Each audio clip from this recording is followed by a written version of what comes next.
Now, pwede tayo makapag-create ng blog. Okay, gamitin natin yung free tool or yung Blogger, which is also a blog creator, website creator, na makakagawa ka na ng sarili mong blog for free. Right? Now, ang una nating gawin, okay, mag-login tayo sa, kailangan meron kang Gmail account. Right? Kapag meron ka ng Gmail account, pwede ka na makapag-create ng sarili ng blog. So, ang gagawin mo, punta tayo sa blogger.com at mag-login. Okay? Ayan. Create your blog. Right? So, ayan. Ipaprompt niya tayo na mag-login. Okay?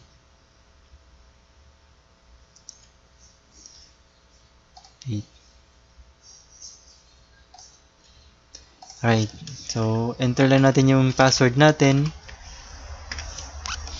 At, ang makikita mo yung sa platform na ito, unang makikita, ayan, mag-ask siya na mag-enter ka ng title. Don't worry, pwede mo pa rin naman tong palitan later. So, ngayon, pwede tayong mag-create title na sabihin nating Blogger Made Easy Training. Sabihin natin yan yung title ng ating site.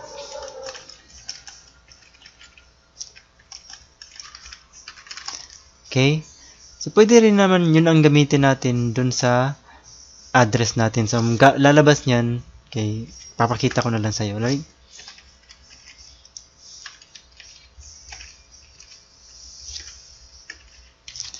Training site. Okay. Blogger Made Easy Training. Okay? Tingnan natin, mag-check siya kung available ba. O yan, sabi niya available daw. So, pwede tayong mag-create na. Pwede rin naman kung gusto mo, pwede mo rin ilagay yung pangalan mo. Okay? Like francisservandi.com or since ito, for the purpose of this training, okay, yan lang yung gagamitin ko. Okay? So, ang next natin gagawin, pwede tayong pili ng template, pero again, pwede mo siyang palitan later. Okay? So, para lang makagawa kagad tayo ng blog at makapag-publish ka kagad ng content mo at create ka kagad ng branding at traffic. Okay? So, yan, create blog.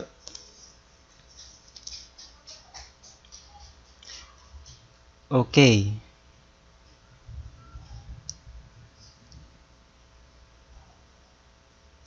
So, yan, ano pa siya,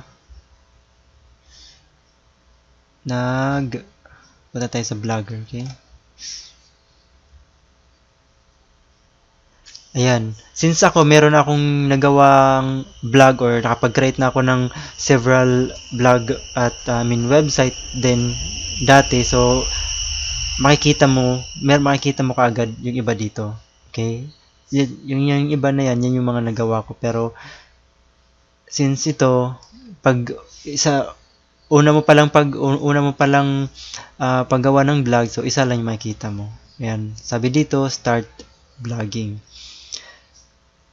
By the way, para sa training na ito yung mga pag-uusapan natin. Okay? So, how to create a free blog in Blogger. Add pages and menus. Okay, create a blog post. Create sidebar and widgets. And how to link Facebook page. Okay? Kagaya nito. Yan, isa sa mga ginawa ko yan. Add tayo ng header, meron tayong menus or pages and menus, tapos mag-add tayo ng sidebar.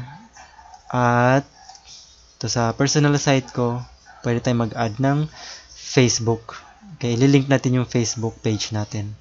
Okay, so una natin gawin, nakapag-create na tayo ng blog, free blog. How to create a free blog in Blogger. Okay.